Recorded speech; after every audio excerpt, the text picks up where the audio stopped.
তারেক রহমানের পরবর্তী নির্দেশ না আসা পর্যন্ত আমাদের এটা চলমান থাকবে।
হ্যাঁ, তারেক রহমানের নির্দেশে সবাই একসাথে, সবাই স্বেচ্ছাসেবক দল ও মূল দল, যুব দল, ছাত্র দল সবাই একসাথে মাঠে ফিল্ডে আমরা একসাথে কাজ করতে আছি, যে আমাদের সহযোগিতা, মানুষের সহযোগিতার পাশে দাঁড়ানোর জন্য মিস শওকত আলী সপু ভাই নিজে বলেছে যে তোমরা পাশে যা, মানুষের পাশে যা খাড়াও।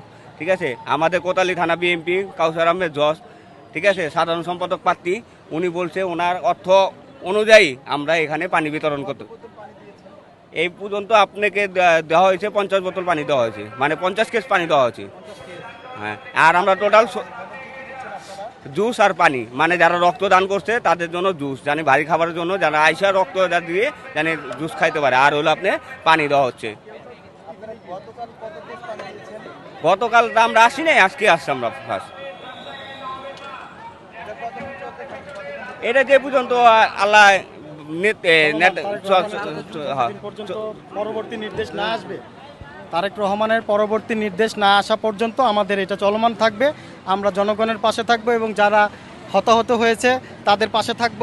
তাদের পাশে থেকে আমরা এই স্বেচ্ছাসেবক কাজগুলো করার চেষ্টা করব। এখানে আমরা এই পানি বিতরণ ছাড়াও আরও অনেক কাজ করতেছি, যে কাজগুলো হচ্ছে যারা ব্লাড দিতে আসছে তাদেরকে আমরা দেখাই দিচ্ছি যে ব্লাড কোথা থেকে দেওয়া হতেছে। কেউ এমার্জেন্সিতে যাওয়া প্রয়োজন, তাদেরকে আমরা এমার্জেন্সিতে নিয়ে যেতেছি, ওটি দেখাই দিতেছি, তারপর ব্লাড ব্যাঙ্কগুলো দেখাই দিতেছি। স্বেচ্ছাসেবক যত কাজ আছে আমরা সব কাজগুলোই মনে করছি এখানে আমরা মানে স্বতঃস্ফূর্তভাবে তারেক রহমানের নির্দেশে সবাই মিলে একসঙ্গে করতেছি। ছাত্র দল, যুব দল, দলীয়ভাবে সকলে মিলে আমরা এই কাজগুলো করতেছি, আর এটা চলমান থাকবে তারেক রহমানের পরবর্তী নির্দেশ না আসা পর্যন্ত। ধন্যবাদ আপনাকে। আমার নাম শফিকুল ইসলাম তুষার। ধন্যবাদ আপনাকে।